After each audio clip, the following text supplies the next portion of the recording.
You know what I think is quite concerning is this trend of billionaire companies that buy companies, and it looks like they buy them so they don't compete. If Skype was still owned by the original owners, maybe they would have built all the other stuff to support it. Oh yeah. So like buy you and make you feel special for some time, and then just like shut you down. Because I mean, if you think about it, back in 2011, Skype was very innovative. It was, yeah. It was a competitive product, and of course, Microsoft is going to see the potential in it, potentially use it, create a better product, and then kill it all. Hey guys, welcome back to Cyber Digest, where we bring you a dose of tech news. It's not all about just, watching things that don't enhance your life or help you become better. It's about watching stuff that you can actually make money from, learn from, and stuff that you're excited about.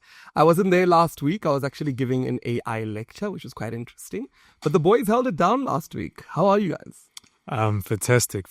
How are you? Good, thanks, man. So yeah, guys, we're back again, guiding you through the digital maze. Nazimpo said he wasn't here yesterday, but myself and Kgotso, we held it down. I think we held it down. I think you guys enjoyed that episode as well. Yeah, that's in the comment section, guys, if you enjoyed it. Gents, the tech spotlight of the week.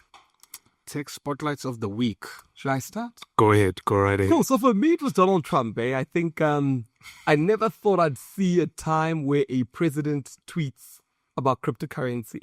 And for me, it was a full circle moment. When Bitcoin and crypto started, a lot of people were like, "Oh, this is a scam, won't get anywhere." And for the strongest financial system in the world, being the US, for them to actually have a reserve in crypto, I think for me it was a moment. It was definitely a moment. And for you guys? Mine was a bit generic but very useful. So mine is called Flux AI. So it's an image generation model. So much like DALL-E, it generates images. I've heard about Flux. So I think it's the best one out of all of these image generation models. Very accurate and also just very creative, very unique. And so I think I really enjoyed playing around with that. Nice. My tech spotlight of the week.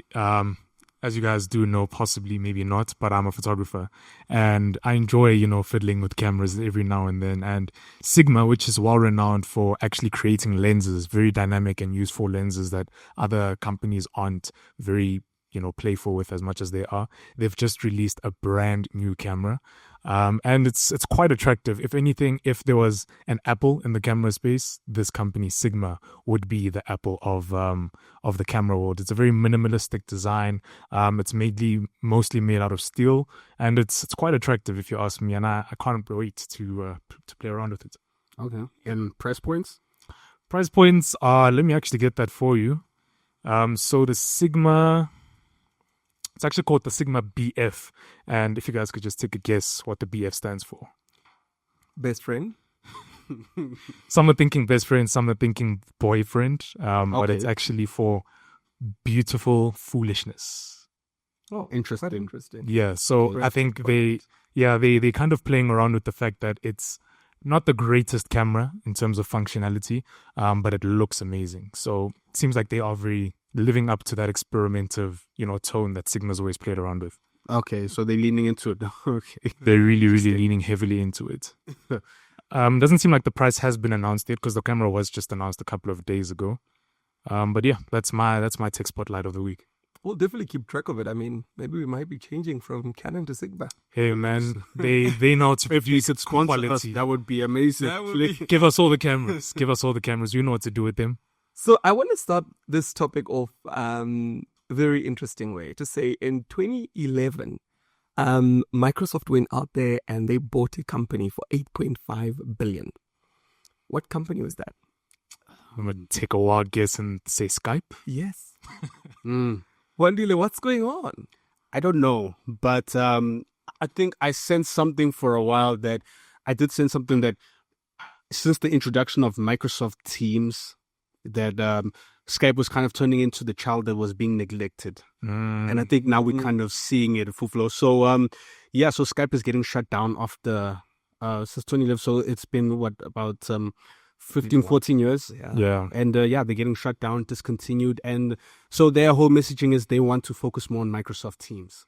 Which I think is kind of valid because, I mean, if you look at what happened during the pandemic in 2020, a lot of companies, software companies especially, realized that they need to transition into a platform that allows for video calls, allows people to share documents, something that's very corporate OS. friendly. Yeah, proper And OS. I think it essentially what also Mpo has just spoken about previously, like having companies that kind of prioritize having an ecosystem. Yeah. They're the ones in the end that kind of gain a competitive advantage. And I think we saw that with like Microsoft Teams, the whole Google suite.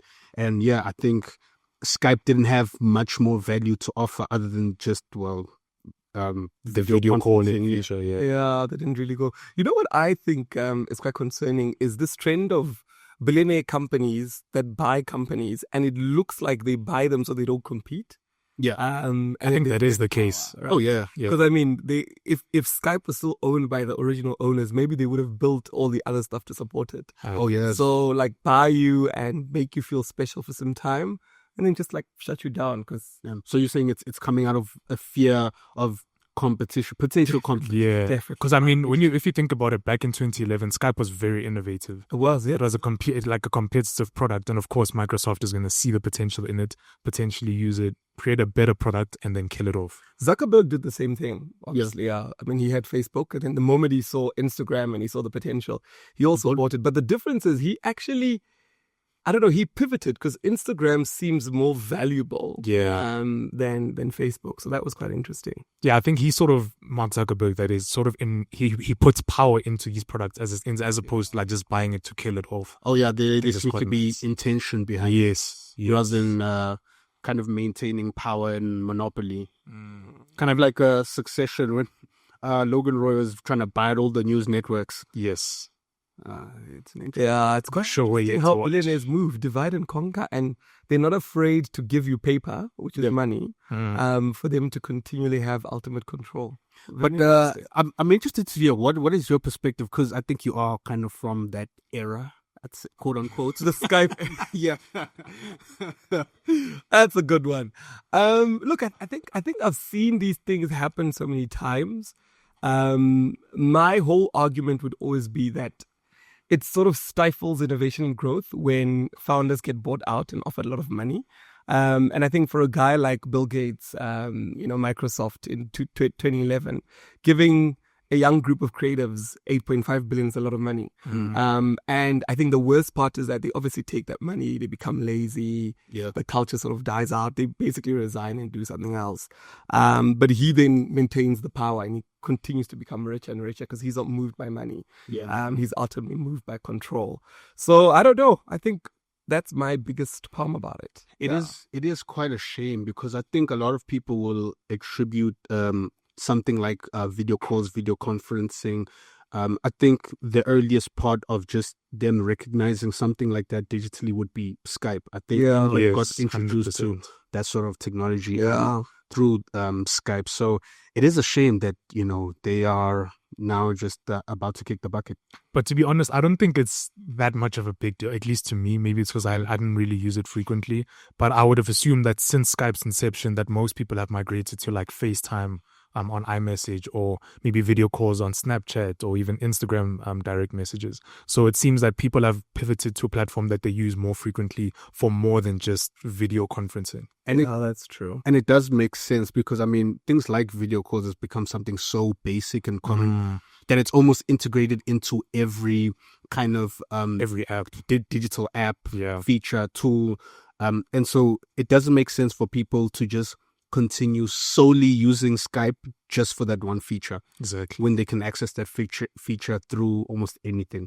Yeah, but at least not all is lost. People can migrate their messages from Skype onto Microsoft Teams. They can migrate all their data essentially. Yeah. So they have some time to do that. It is being cancelled or discontinued on the 5th of May, 2025. Just an interesting fact. I mean, Microsoft is worth 2.93 trillion. And yet they bought Skype for 8.5 billion. So definitely Bill Gates was using divide and conquer. Get the young kids to give them some money, get them to not focus.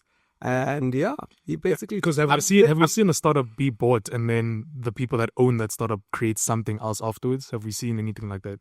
I think non-competes would tie them down. Yeah. So essentially they have to like go and start afresh in a new industry.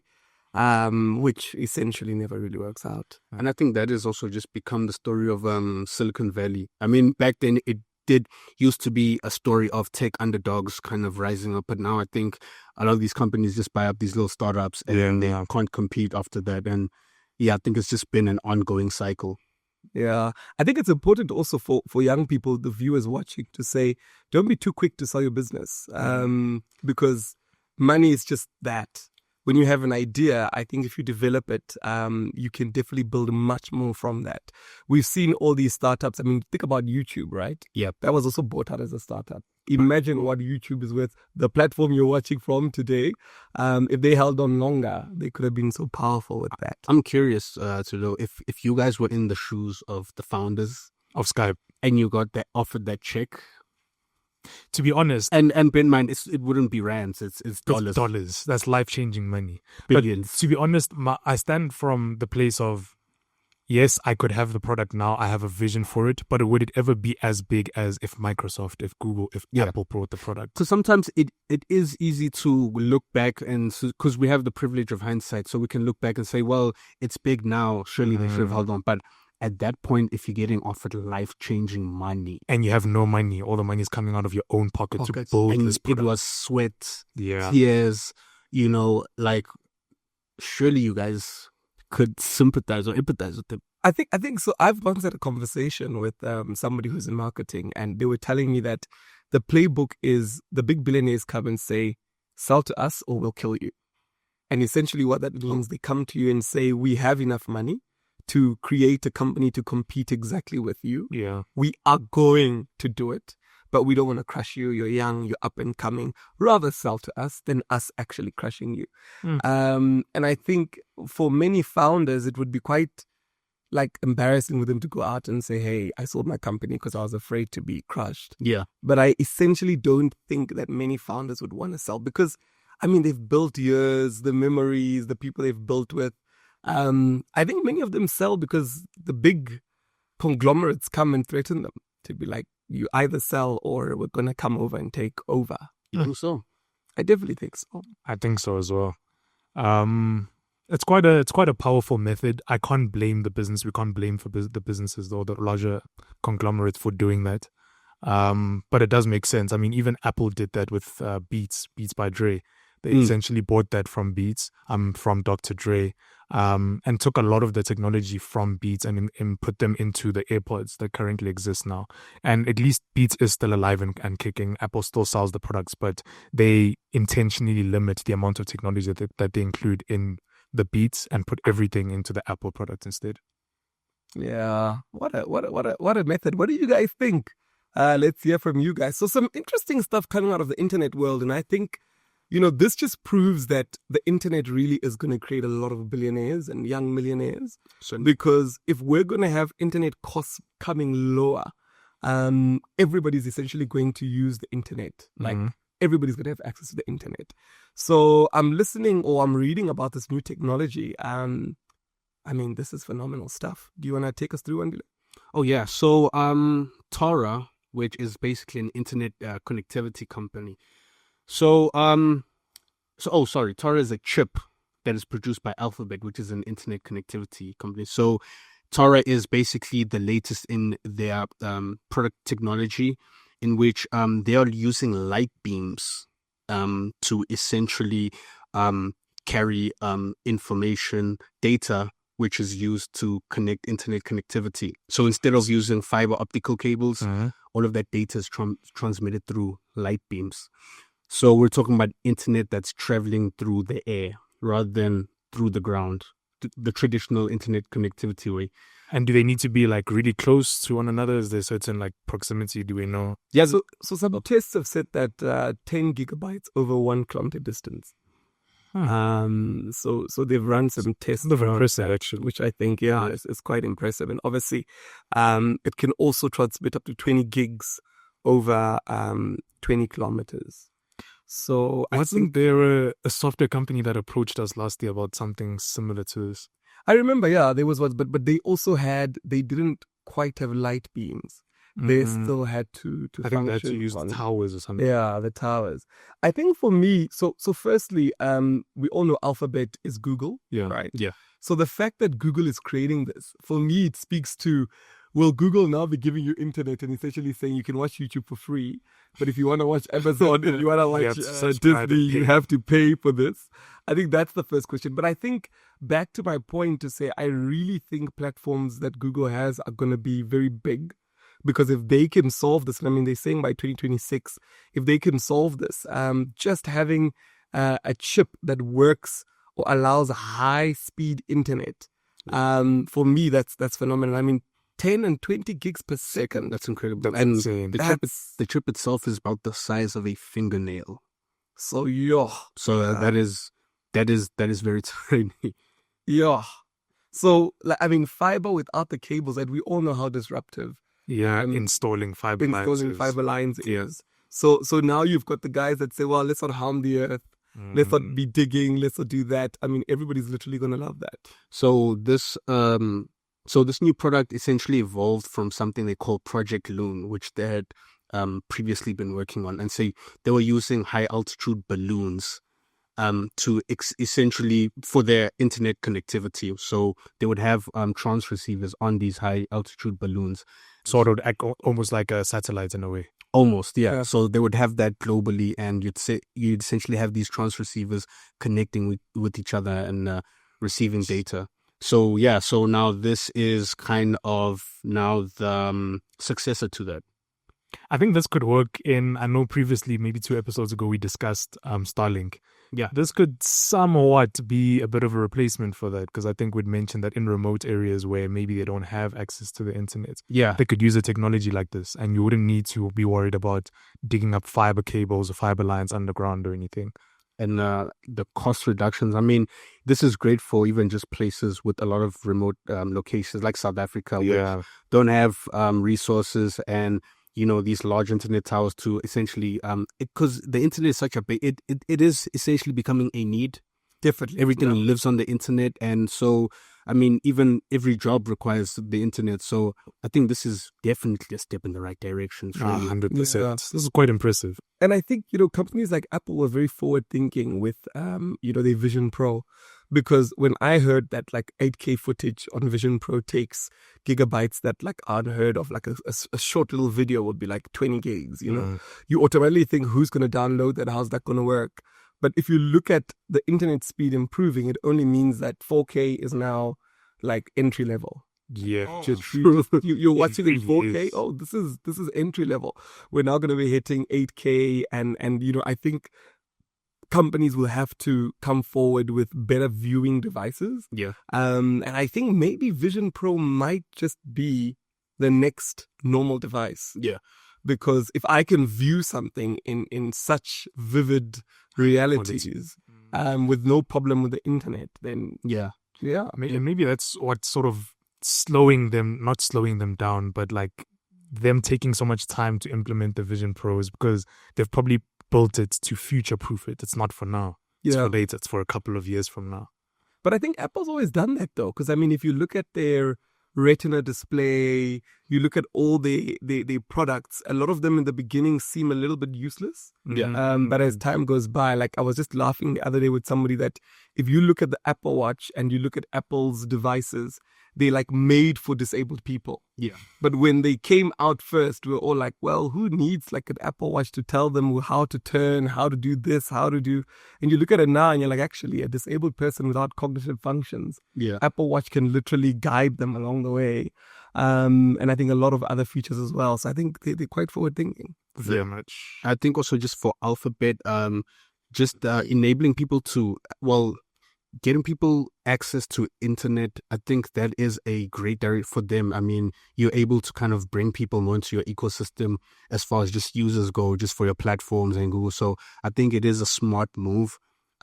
So the more accessible internet is, the further you can reach up your consumer base. I agree. And I think, in the future, I think, just like water, is quite reasonably priced. I think in the future, internet will be one of those expenses that, it's just like, okay, I've paid for water. It's like a rates and taxes sort of thing. I don't think that we're ever going to have those issues with such connectivity. However, I wonder what Starlink is going to do, because now if Google is essentially saying, well, we've created a better technology. I mean, wasn't Elon Musk saying we should go to the moon? That's beaming from there. So I wonder, how is this going to play out? But also, we also need to explore who was the market that Starlink was catered towards. Do we know? I think the biggest market was obviously airlines, because obviously, everybody hates the fact that they're not connected. Remote areas. But I think seeing that they're partnering with T-Mobile in the US, which is a big provider, I think they wanted the whole market. Yeah, it does seem like that, especially the way they kind of been deploying the products globally. They've been moving at a rapid, very aggressive pace. So it does seem like that. But what I like about this Tara company is that they're actually expanding properly first in Africa, in India, and also in South America, countries that are more so disadvantaged. And that's why I was asking about Starlink's market versus this company's market. And listen, man, if the technology that they're using, if they can make internet so accessible, then surely when it eventually comes to South Africa, I think it can help just address the how expensive data is in Africa in general. Yeah. So I think that this is great just potentially for us as a continent. Because I think the exorbitant prices are because of access. There isn't as much quantity of companies providing this data or internet access. Yeah, because if I'm not mistaken, South Africa has the most expensive data prices in Africa. I wouldn't be surprised if it's the world. But what for me was interesting was, so Tara claims that there's 3 billion people that are not connected to the internet. And I think for me, I don't know how true that is, but if that is true, there's a whole market out there that no one's even tapped into. They don't know that. But I don't know. I find it so difficult. These 3 billion people don't have access to internet. Do you guys think that stat is real? I do, actually. Okay. It is kind of hard to fathom, but because isn't it that Africa only has 2 billion people? Oh, but India. Yeah, and also remember, maybe for us, because we're on the internet every day, it feels like the entire world is on Instagram. And there's a large population that doesn't have access to the internet on a daily basis. In most poor countries, I'd assume that a lot of them are still, going to internet cafes to access the internet. So it's not as accessible if they do have access to it. Yeah, we definitely need to support companies like Tara and what they're doing. I'm just concerned that, there was a stat about how Google actually provided internet in Cape Town. Yeah. And the guys actually stole the equipment and the cables and everything. Really? So yeah, I think, what Tara is doing is phenomenal, but we need to make sure that they're protected. Because, yeah, I don't think anybody's gonna, if they essentially just transmitting data through light beams, then so how much need to steal if it's the size of a thumb, the chip in question? That's quite interesting, actually. You've raised a very good point for both of you, that if it's so small and it's just light beams. What is there to steal? Is this where the COVID conspiracists say that, we've got light... Careful now. Careful before we get flagged. Is this where, people said 5G causes... Is this where the light beams go through our skins and cause this UVA? And then, If anything, Bill Gates might have been working with Tara the entire time. We don't know. That's crazy. And they're only just going legit now. Sure. Let's move on to the next story. Amazon, is this a Siri type of thing? Siri type of thing? Well, I think it was a Siri type of thing, but now we kind of have a virtual assistant that is basically powered by AGI. So it's essentially powered by a generative AI model. And this would be the first for Amazon, which is incredible because it's something I also imagined something that Apple could have done, because Siri was Siri was a phenomenon when it came out the market, and it especially it just as an assistant, I think they kind of led that market, they kind of pioneered it in a way. And so it is a shame that Amazon is the first, but it makes sense because Amazon has been kind of very driven by innovation for the last few years. And so, yeah, they've come out with a new generative AI model, but it is Alexa. I saw that. And $20 a month is very reasonable. I wish them well. And just to disagree with you, I think Siri is so useless. It is. Yeah, I think Apple. I don't think any of us disagree. Oh, yeah, I agree with you. I think Apple really needs to go, like, they must just stop. Yeah. Alexa, save us from the torturous Siri. I think years back, it felt like a Very innovative. It Well, felt the way like a they very advertised relevant thing. Yeah. Yes. But it feels so outdated now. And, they try to trick people, say, well, now it has Apple Intelligence. There's no difference. It feels slow. And it also they try to integrate ChatGPT to it. I mean, there's a bit of that integration, but there's this whole gap between the integration. So you'll speak to Siri and then it will kind of let you know that, okay, now integrating ChatGPT. It actually wait for your permission. Yeah, so it's too. it There's does too much feel friction. it does feel like it's two separate things trying to communicate with each other. Whereas this, it's kind of one holistic experience where you have a virtual assistant, but it's actually an AI model, which that is very sophisticated. I actually read a tweet this past weekend with rumors speculating that Apple might be integrating Google Gemini into their iPhones in the next couple of software updates. Oh. So that's quite interesting. Maybe they have seen how useless Siri is and they're looking at something that's a lot more reliable like Gemini. Okay. So it's quite exciting. We'll keep our ears on the ground for that one. Definitely. So the nice thing about also the new, so it's going to be called Alexa Plus. So it also essentially acts as like an operator. So it's able to operate digitally across the web and also just on different applications. It's also able to act as an agent and communicate with other AI agents. So ChatGPT, Gemini. So it's able to essentially integrate other AI agents into their model, and it's also integrated into Samsung, Xbox, Uber, so on. So there is a lot being put into Alexa. I mean, it sounds like a very interesting product, actually. Very interesting. I think, for me, I'll always say this to say the knowledge that I'm talking to a robot, I don't know, it sounds so lonely. Like, I don't know. I think the robot sounds lonely. I think, a lot of people are very excited to be like, oh, I'll talk to this thing the whole day, right? I don't know if as human beings, I prefer talking to another human being. Sure, yeah. But yeah, I wonder if people will use it. We'll see how the market reacts to it. I think they definitely will use it. It's actually crazy because I think people are using it to kind of supplement their own social anxiety or loneliness and just communicating with these. I've heard of that, yeah. I mean, people are even using it for their own kind of therapeutic catharsis, if you'd say. They communicate with these chatbots and asking advice from these chatbots, which is scary, but it makes sense. It does. There's a lot of lonely people, especially in the Asian countries where it's not like Africa where you can just walk up and talk to somebody. I think in many of those countries, a lot of them.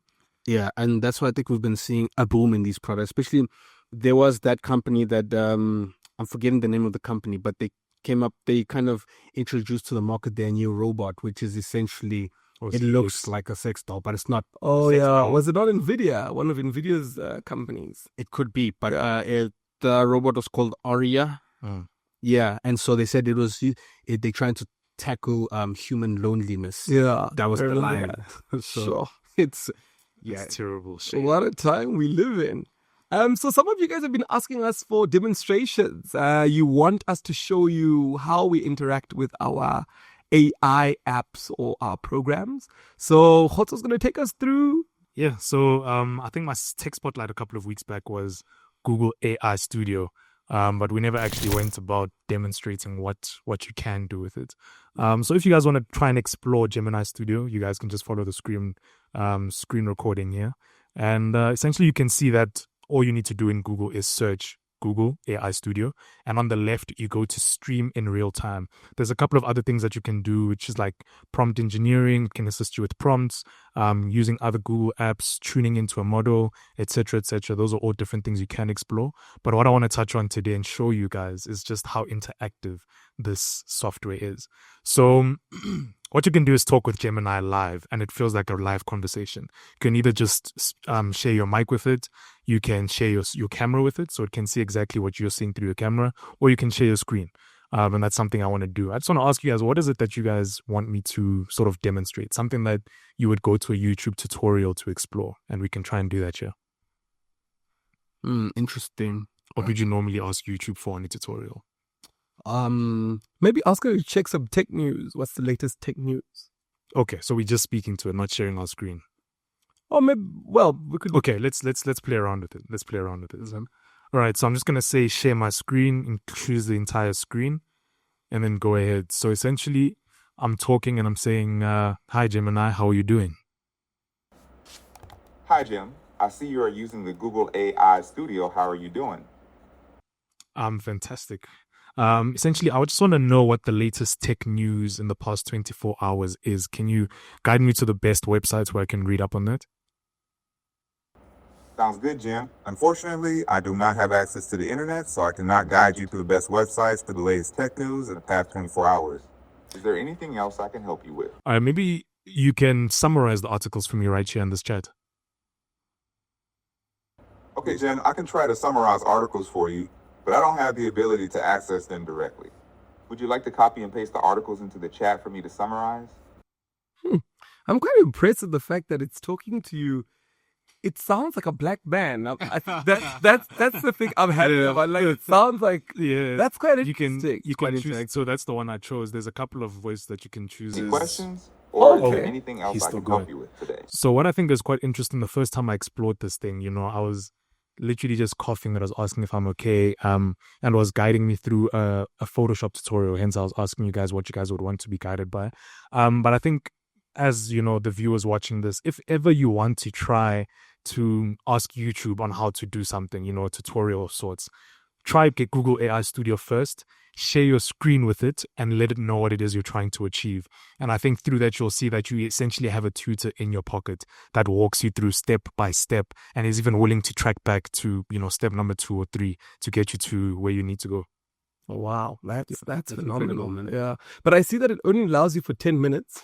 So I think the context window is still quite small for now. Yeah, which is unfortunate. But I've sort of found a way to bypass that, in that I'll just copy the text from the entire chat, paste it into the into the prompt bar, send it, and then it recalls all the information, and I can just pick up from there again. Oh, nice. Yeah, so it is somewhat of like an AI agent, but it doesn't have the memory, like long-term memory, which is unfortunate. So you're saying through it essentially can look at your screen, yes, and in real basically time. track what's going on the screen It in can real time. see everything. I think maybe we can try that now as well. I'm just essentially going to ask you, Gemini, to describe what it is that you're seeing on my screen. What do you see, Gemini? Okay, so he's timed out. I'm just going to share that again, entire screen. So these AI apps are still a little bit buggy. They are still a bit buggy, which is understandable, but I think the stuff that's coming out of Google is extremely impressive. So I'm just going to ask you again, Gemini, can you hear me? Yes, I can hear you. All right, I want you to describe what you can see on my screen right now. Okay, I see that you have 2 tabs open in a browser. The first tab is titled Stream Real Time, and it looks like it is on the Google AI Studio website. The second tab is titled Reason GTMC Podcast Test, and it appears to be on the Podcast Studios page of the Reason GTMC website, showing a grid of images of people recording podcasts. Is there anything specific you want me to focus on? So it's very detailed. It can literally evaluate your entire screen and guide you from tab to tab, from Sounds like a real whatever person. it is. It does, yeah. I think that's what I like about it. Yeah, so this is a very interesting tool that I love using on a day-to-day basis if I'm faced with any challenges. I think this is interesting, especially coming off like last week we were talking about Notebook LM, which is almost the same, but in the sense that it uses kind of this voice generated AI voice generated technology.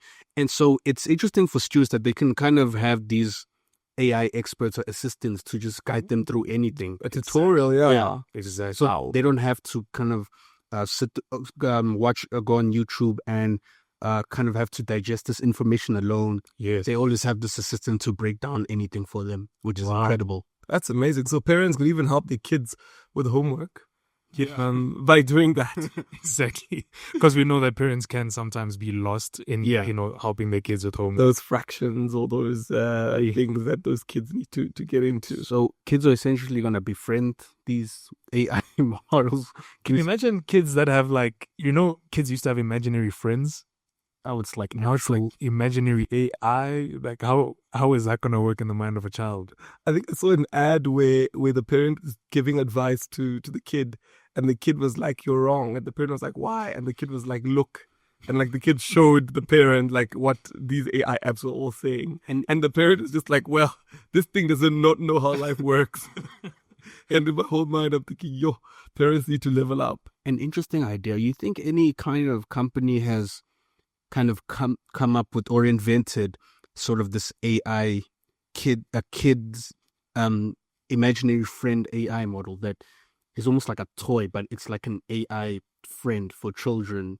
Same way how these little kids will have, like years back, we used to have these little computers or laptops where you play around and they'd kind of interact, they'd sing to you, and you think any company has kind of come up with something that's akin to that, but it's for kids? You might need to patent that before this comes out. That's very interesting, yeah. And I mean, just think about kids in hospital, kids when they have to travel with their parents, kids in bad situations. I mean, they could have a friend who could... Yeah. And I guess you could program it that the friend is like a good friend, right? Yeah, and it will sing all the Coco Bellin songs to their kid and also help it with the speech. It's the evolving of its speech. Yes. Yeah, and all of that. It sounds also very dystopian.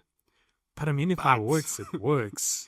It's a big parents would pay anything for their kids. So. Oh yeah, like keep their kid company or something like that. Or teach it this or play the alphabet all day. I don't know. I mean, still educational and also keeping them busy at the same time. So it's kind of a win-win for the parents and the kids. That's very true. Moving on to that, I mean, we just saw the Oscars happen. And there's some ethical questions. So there's a movie that was nominated very in many categories.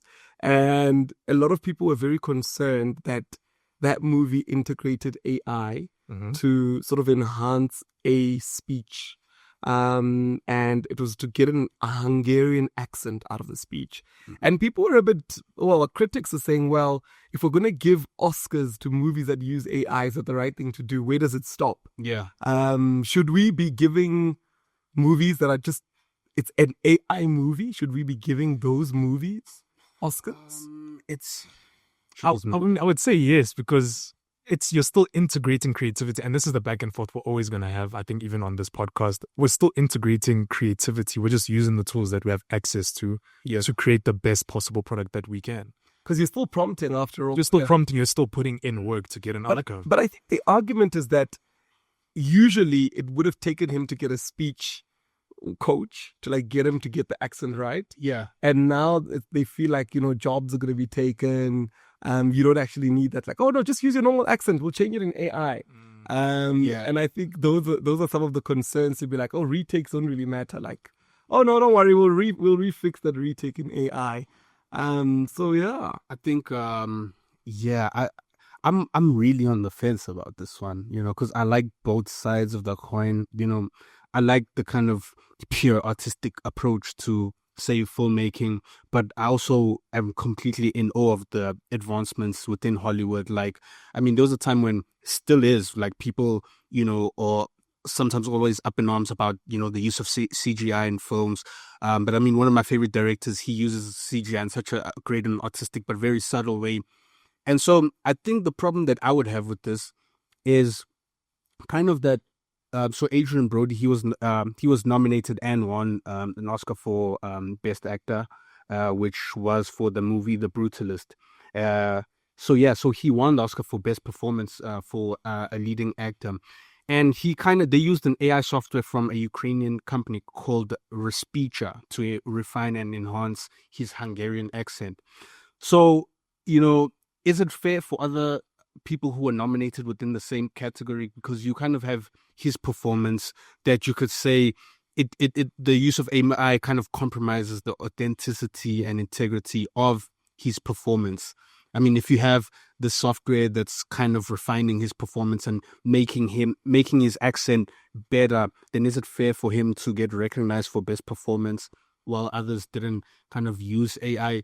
So that's where I'm on the fence about it. I'm hearing you on that one. Actually. Yeah, that makes So a lot of sense. when you win an award for something like that, like best performance, it's based on the artistic approach that you took to your role. Yeah. So if there were enhancements that literally had nothing to do with you, it doesn't seem as genuine, like you really deserves it. But I think that the big question is, what about script writing? Does that mean then we should, look into that? Yeah.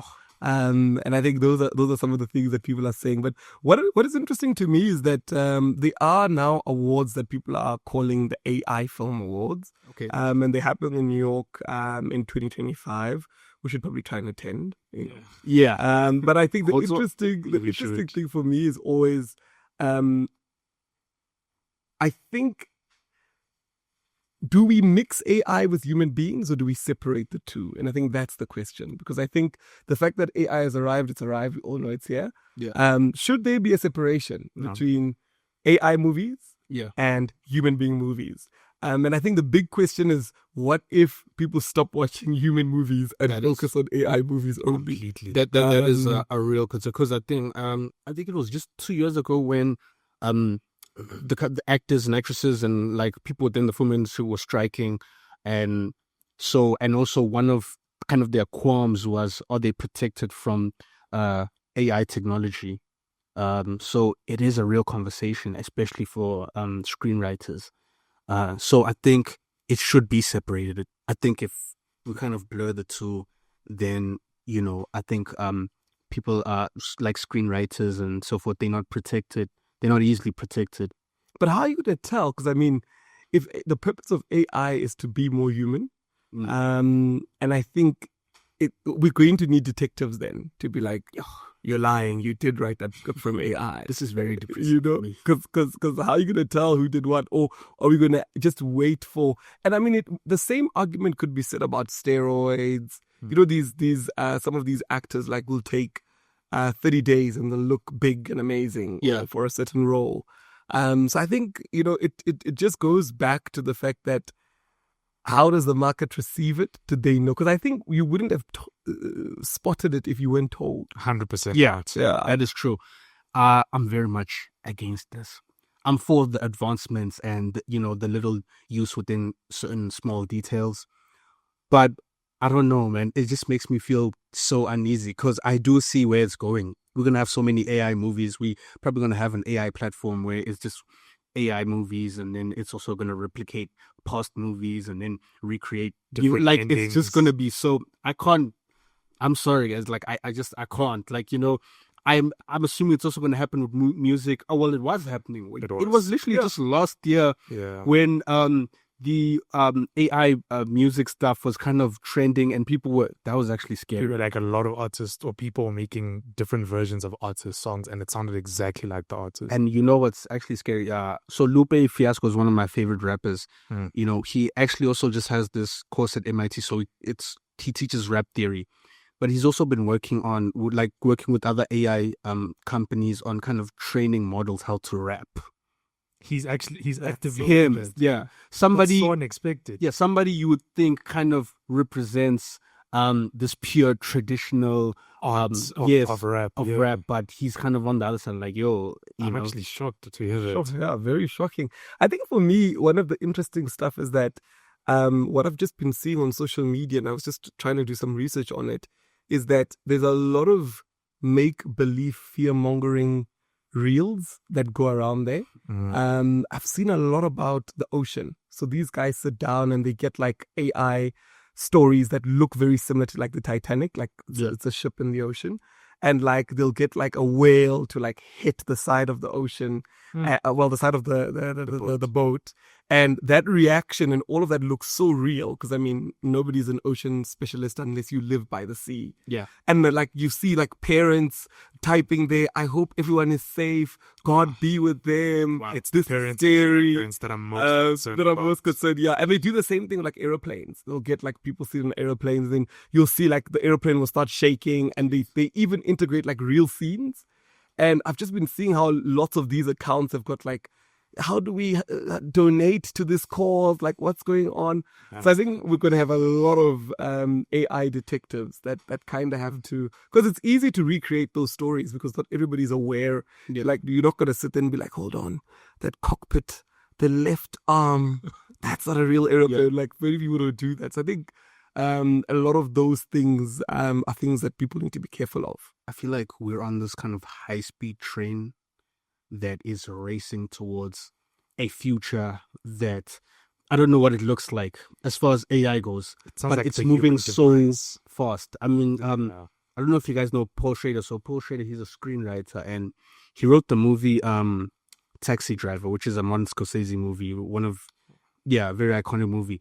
And so he's a renowned screenwriter. I mean, he's essentially one of the GOATs just purely off of that movie alone.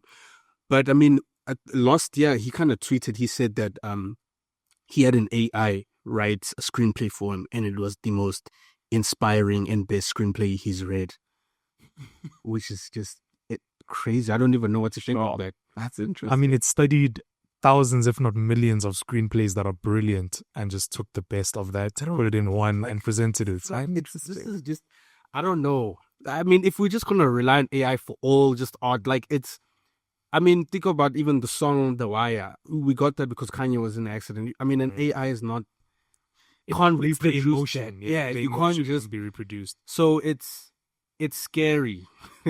I know Mpo is very much AI. He's, I think I'm sure he's working on something very AI oriented to take over everything. But my question is until what point? Like, how far is this going to go until we essentially are extinct as humans? Surely there has to be some sort of lag. It's like, I don't know, man. I think for me, one thing I'm just thinking about as you speak is why are people not creating AIs that will like motivate and encourage them? And I think they actually are. So there's actually a trend on TikTok specifically where people are like asking ChatGPT to present like a day in their future lives. So essentially they put all the things they want to achieve and say, ChatGPT, read back to me a day in my life from the moment I wake up to the moment I sleep. So there are people that are using it somehow to sort of motivate themselves. The daily affirmations that we do every day in the morning. Then we need to just get to it. Just AI to just do it for us. But I think for me, we'll always have human beings at the helm. So I feel like the actor might need to become the prompter or a specialist in that. It's disgusting. And I think in that, maybe editors might become more important because it's more like edit the left ear. Okay, the prompt of the left ear is wrong. Like fine-tuning. Yeah, like fine-tuning it to a point where, it's well edited. But I think it's happening. But I do, however, feel like we need to discuss the money conversation. And I think that's the interesting chat for me to say, what's AI payment going to look like? Like, are we going to be paying for us to watch an AI movie at the cinema the same way we pay? Because what if AI could bring costs even lower? For film production. That's actually quite interesting, because then what would we be paying for? Yeah, because now you get to watch a Game of Thrones like a series or movie at the fraction of the price. It's for the service. And I think, as I said, you'd have like 12 of them. Like one that focuses on Game of Thrones, but your prompting is more black people. Another person's prompting is Chinese. Another person's prompting is... I think those things are quite cool. And I mean, Google has been saying that a lot of people are watching videos dubbed. So I think there's some hope. You know what I'm thinking of when you ask that question? Black Mirror once created like a sub version of Black Mirror where it's almost like an interactive game. Where you can choose at certain points throughout the episode, like what decision the actor must make. So that might have been a foreshadowing of sorts into what AI could possibly do for TV shows and movies. And, much like how our generation, we kind of brought up in the social media age, kind of raised by the social media. Yeah. I think the next generation is just going to be kids raised by AI. But I think that's going to make them more unique. I would like to think. That is very interesting. Because remember, every result that you get from AI is different from what another person gets, at least in like image generation and video generation. I get what you mean, but already I feel like we're in a time where kids aren't even going outside. They like stay indoors a lot. And now it's just going to be kids like not even interacting with each other anymore. They just Vision Pros on their head. We're going to get kids who essentially don't even know how to communicate. they don't have teachers, they don't have friends. Well, in the same way that like other kids grow up speaking like cartoon characters, are they going to sound like AI models? Within the last month, how many companies have kind of come out and say they're working on or they're planning on releasing a humanoid robot? Yeah, Mm, a lot. I don't know. I think I just had an idea while sitting here, and like it's gonna sound crazy, but I was thinking there's so many books and so many stories that should have had movies that didn't have movies. Think and Grow Rich. Yeah. Oh, Mr. Bitcoin. oh, okay. And I think a lot of them, it's because they're not actors or whatever the case is. So imagine making AI movies For books on that those things. haven't. Yeah. For books that haven't. I wonder. Incredible. Copyright issues. Jeez. Yeah. So we're on to something. Shall we create an AI movie here? Should want we have an AI movie that we could submit? Because there's so many AI film festivals, so many I awards. actually didn't know about that. Yeah, so I think maybe we must create the first South African AI movie. Based on a book or just from scratch? I think based on a book. Okay. Very popular book that hasn't been. Yeah, because I turned into- think from scratch will sort of make people feel like it's too AI. And I feel like if we make it from a book, it could have a story. But perhaps we integrate human beings, or do we just go AI? That's a lot of work. No, like maybe just like little scenes of human beings. Human being. Just for how long?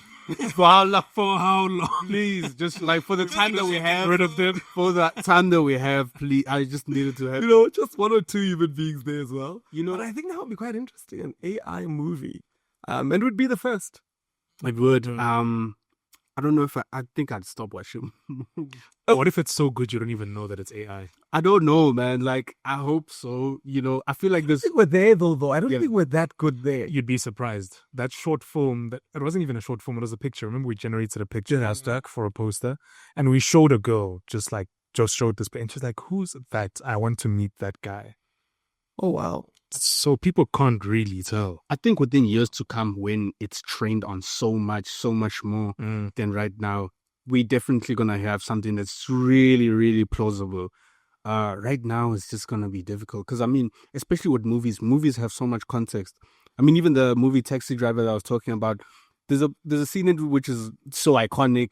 You talking to me with Robert De Niro staring in the mirror, and that was improv, but it's the most iconic part of the movie. And AI, I don't think can produce moments like that. But AI can hallucinate. It can produce. You think so? like that? Yes, by hallucinating. But I think it can produce it even by prompting, because you would just give it the words. I don't know, man. I still don't know. Like, even movies like, let's say, I think Denzel Washington once touched on something quite interesting, you know. He said Scorsese could make a movie like Schindler's List, which is made by Steven Spielberg, and Steven Spielberg could make something like Goodfellas, which was made by Scorsese. But the difference would be the culture, is that Scorsese is Italian, and that came from the movie kind of was birthed from that perspective of being like an Italian raised in America. So there's a lot of cultural aspect and just his upbringing. And also Schindler's List is of course like a Holocaust movie. And so Spielberg is, of course, he's a Jew. And so that also came out from that kind of place or emotion. So movies have a way of coming out the way they are because of the human stuff. It's the human touch. But the human touch could be prompted. I think I'm still stuck at the question of, do you make it human and AI or just AI only? Perhaps to start with a documentary, because I feel like a movie. Oh yeah, that's actually interesting. Yeah, a documentary where reenactments are. The AI videos. Yeah, maybe that would be more, but that wouldn't be groundbreaking, would it? Not really. What but not really. Yeah, documentary with essentially the B-roll and reenactments is AI, and the human beings are the ones telling the story. Oh yeah, okay. That would be quite interesting. We should look into that. But the AI boom is good because things just get more accessible for people. 100%. They do, yeah, and I also think that it's giving the youth a chance to compete. That is interesting. But yeah, and I think, you know, back in the day, you had to like get 12 years experience before you could get a piece of bread. And I think like the young generation, because they're catching on very fast, they're now able to compete with like a proposal that's drafted by somebody who's got 12 years experience. They're able to now draft. So I think there's some good in it, but I do think, it does raise a very bad picture for adults that are unwilling to relearn. Mm. Because essentially, parents can no longer tell their children anything without their children verifying. I mean, I was told that carrots make your eyes see better because I hated carrots when I was younger. Yeah. And my mom was like, if you eat your carrots, you have clear eyesight, your vision, you know. So I'd like chow those carrots. Now imagine you say that to a kid and the kid's like, actually, mom. You're making me think of also just being African, like the kind of the superstitions and the you know, those things. Now you can just easily verify, like, no, that's not true. Not real. And I've got 15 sources to verify. Yeah. And my last source says that you're projecting, mom. Yeah, because you know the grown folks like to say, like, if there's lightning, you'll put everything away, the phones and cell phones, And I can cover cover up the mirrors and so forth. So now you can just really whip out the facts, like That's crazy. And that's what I'm saying. It's going to give children a sense of like independence and creativity and individuality. Because if like an entire generation believes the same thing of cover up the mirrors when there's lightning, we believe it. But if there's kids all like verifying that none of that is true, they're going to have their own perspective on what is real and what isn't. Interesting, man. Very shocking. Thanks so much for tuning in, guys. It's been an interesting one. We love hearing from you. And let us know in the comment section what else you want. We've added tutorials now in all our episodes. But it's been a really amazing journey. We're on our 5th episode. And it's all been love. And all of you guys are tuning in from all over the world. We appreciate it so much. Gents, your final words? Please don't forget to check out our latest tutorials on MRD Future Tech and become an AI expert like us. Yes. And essentially just like, share, subscribe, and at least share this with one friend. Please just share this link with one friend. Thank you so much. Signing out.